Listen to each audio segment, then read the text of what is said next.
I'm Diana Steele and I'm here at Fresh Street Market in West Vancouver, and today I'm talking about lectins.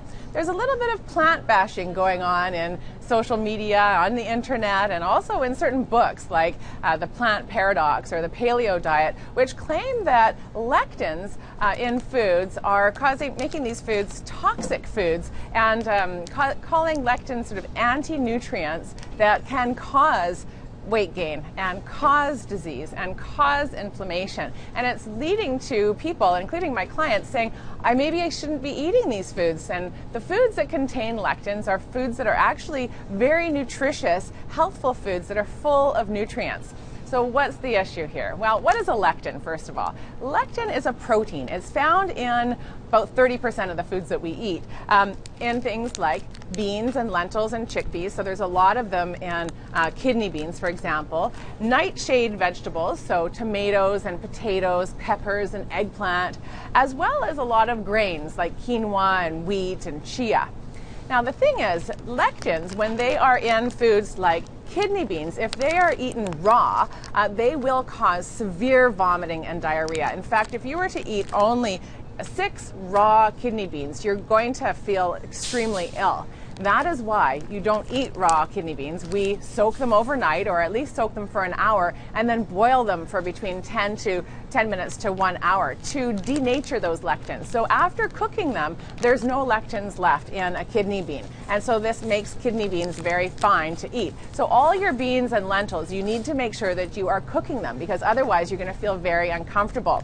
Now there are also lectins in things like potatoes and eggplant, and we tend to eat these cooked as well, which reduces a lot of the lectins.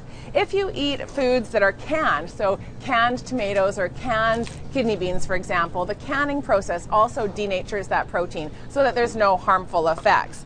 Something like wheat germ, we always want to get toasted. The toasted wheat germ will have broken down those lectins so that it won't be a problem. But if there's raw wheat germ, if you're just adding fresh wheat germ to your smoothie, you might feel a little bit of GI upset.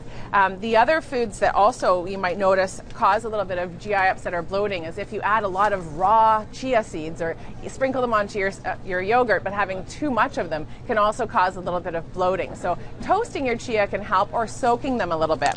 Quinoa is another one. You don't want to eat quinoa raw. You want to make sure that you are actually cooking your quinoa. Raw, it's kind of yucky anyways. And then foods that actually don't seem to bother us that much but do contain lectins are raw tomatoes. So there are lectins in here, but most people don't seem to have any effects. Now lectins are considered anti-nutrients because we don't actually digest them and absorb them. They go right through our system. They tend to bind to sugar, and in small amounts they have been shown to have some health benefits. So having some lectins from your tomatoes or your peppers is not actually a bad thing. It can boost immune system, it can help with cellular growth, and it may be used in the future in cancer therapy. So there are some benefits to having lectins, and I wouldn't say that eating beans and lentils is toxic. I just want to make sure that when you do have your kidney beans, that you're always cooking them, soaking them and boiling them, that you are cooking your quinoa, and that you are trying to toast your wheat germ so that you don't have the negative GI effects from lectins. But overall, these are really healthy foods, and they can still be included in your diet. They do not cause weight gain. If you were trying to follow a lectin-free diet, it's not necessarily going to lead to weight loss. It might help you improve your overall quality of your diet if you're paying more attention to your food and cutting out all the crap. So hopefully that helps clear that up.